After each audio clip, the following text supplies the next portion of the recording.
جو واردات دنیا میں ہو رہی ہیں وہ واردات ہمارے ہاں بھی ہو رہی ہیں، ہم ان کے زیر اثر ہیں۔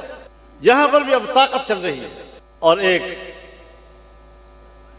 برائے نام جمہوریت ڈھونگ انتخابات جس کے نتائج ایک دفتر میں بیٹھ کر کچھ لوگ تیار کرتے ہیں۔ یہ جو حکومتیں ہو رہی ہیں ملک کے اندر، ایک بھی منتخب نہیں ہے، ایک بھی منتخب نہیں ہے۔ نہ وفاق کی حکومت منتخب ہے، نہ پنجاب کی حکومت منتخب ہے، نہ کے پی کی حکومت منتخب ہے، نہ سندھ کی حکومت منتخب ہے، نہ بلوچستان کی حکومت منتخب ہے، لیکن بنا دی گئی،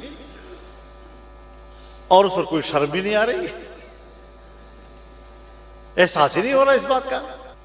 اور ہم چونکہ اس کا شکار ہیں، ہم تو اس کے وکٹم ہیں، تو جو بات ہم کہہ رہے ہیں وہ آنکھوں دیکھا حال کہہ رہے ہیں کہ ہم پہ تو گزری ہے۔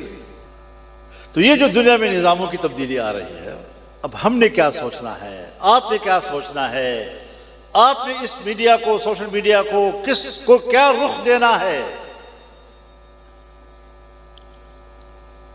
تو آج بھی انسانیت کے پاس شریعت اسلامیہ اور قرآن و سنت کے علاوہ کوئی دوسرا نظام نہیں جو ان کو انصاف مہیا کر سکے۔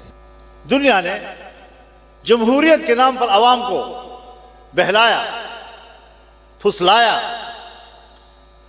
اس میں بھی ہمارے اکابر نے محنت کی کہ نہیں، بے ہنگم جمہوریت نہیں، کہ عوام فیصلہ کریں، حلال کا بھی فیصلہ عوام کریں اور حرام کا بھی فیصلہ عوام کریں، سوسائٹی کی خواہشات کے مطابق جو ہے قانون سازی ہو۔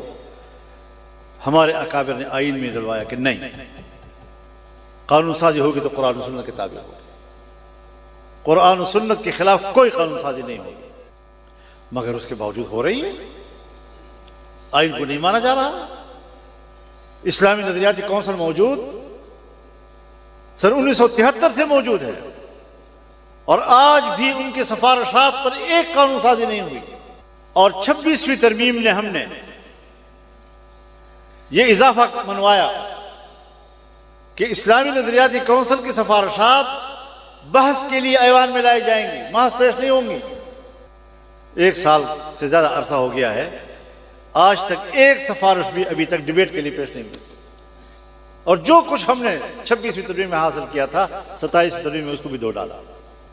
اب آپ 26ویں ترمیم جس میں ہم نے تنہا مذاکرات کیے اور حکومت کو ہم نے 34 شقوں سے دستبردار کیا، اب 1 سال کے اندر ان کے پاس 2/3 اکثریت بھی آ گئی، اور 7ویں ترمیم کے لیے ان کے پاس اپنی 2/3 اکثریت موجود ہو گئی۔ آپ بتائیں، جب 1 سال پہلے ان کے پاس 2/3 اکثریت نہیں تھی، تو 1 سال کے بعد 2/3 اکثریت، یہ اس کو میں جعلی اکثریت نہیں کہوں گا، اس کو میں جبری اکثریت کہتا ہوں۔ اس جبری اکثریت کے تحت انہوں نے 27ویں ترمیم پاس کرا دی، اور جو کچھ اس وقت ہم نے ان کو نہیں کرنے دیا تھا، اب آپ اس کو ذرا تھوڑا سا دیکھیں۔